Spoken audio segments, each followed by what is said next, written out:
কি গো, কি খাচ্ছ? হলো এই দেখো বন্ধুদেরকে দেখো কি দিয়ে খাচ্ছি। কি কি আছে রুটি, বলে দাও তো। রুটি, আলু ভাজা, পেঁয়াজ আলু ভাজা, চিকেন কষা। আর এই দেখো এটা কি বলো তো দেখি। এটা সবার ফেভারিট, আমারও ফেভারিট আর আমার বরেরও ফেভারিট। এটা হলো কি, দারুণ খেতে। এটা এটা দিয়ে বাড়িতে বানিয়েছো না? এটা বাড়িতেই বানানো, ও, দারুণ হয়েছে। কি লাগছে বলো, কি সুন্দর। ও, আরো আছে, দারুন দারুন দারুণ দারুন। না? হ্যাঁ, তাহলে চলো খাওয়া যাক।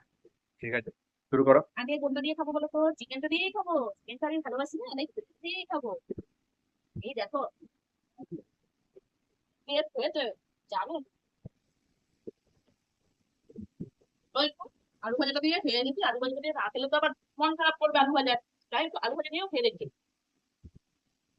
অমৃত অমৃত। আর এটা, এটা কি অমৃত। এটা তো আমার প্রিয় খাবার। দাও একটু খাই, তুমি একটু দাও খাই।